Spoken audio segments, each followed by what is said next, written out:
បាទសូមគោរពនឹងជំរាបសួរប្រិយមិត្តពុកម៉ែបងប្អូនទាំងអស់គ្នាដែលនិយមតាមដានក៏ដូចជាតែងតែចូលមកយកជាមួយនឹងតម្រុយពី Channel ខ្ញុំបាទតម្រុយអវងបាទថ្ងៃនេះខ្ញុំបាទមកជួបប្រិយមិត្តពុកម៉ែបងប្អូនទាំងអស់គ្នាជាថ្មីហើយក៏បានពំនាំក៏ដូចជាគុណគូយកតម្រុយបាទសម្រាប់ថ្ងៃថ្មី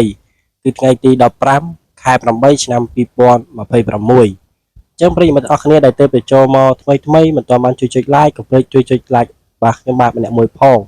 ដើម្បីជាការលើកទឹកចិត្តឲ្យខ្ញុំបាទមានទឹកចិត្តបាទគុណគូក៏ដូចជា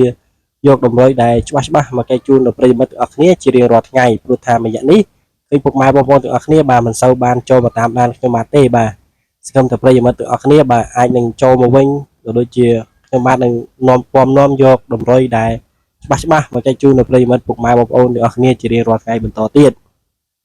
អញ្ចឹងកុំឲ្យខាតពេលវេលាប្រិយមិត្តអស់គ្នាយូរយើងចូលមកការហៅជាមួយនឹងតម្រុយសម្រាប់ថ្ងៃស្អែកគឺសម្រាប់អាពីរលេខមុនអាពីរលេខនៅថ្ងៃស្អែកនៅខ្ទង់ទី1បាទគឺយើងមានបាទ14ហើយសម្រាប់ខ្ទង់ទី2គឺយើងមានបាទ91ហើយសម្រាប់បាទខ្ទង់ទី3គឺយើងមានបាទ29បាទលេខនេះសិតតែជាលេខដែលល្អក៏ដូចជាលេខនាំលៀបនាំសំណាងជូនដល់ប្រិយមិត្តពុកម៉ែបងប្អូនទាំងអស់គ្នាដែលខ្ញុំបាទបានគុណគូក៏ដូចជាបាទរិះរកបាទគុណគូយកមកចែកជូនដល់ប្រិយមិត្តពុកម៉ែបងប្អូនទាំងគ្នាណាហើយយើងមកមើលជាមួយនឹងអា3លេខយើងវិញសម្រាប់អា3លេខយើងនៅថ្ងៃស្អែកគឺយើងខ្ទង់ទី1បាទគឺយើងមានបាទ271ហើយខ្ទង់ទី2គឺយើងមាន512បាទខ្ទង់ទី3បាទគឺយើងមានបាទ800បាទ61អញ្ចឹងមានសុំហៅភាសាទៀតបាទសម្រាប់2លេខហើយនិង3លេខអា2លេខខ្ទង់ទី1បាទគឺយើងមានបាទ14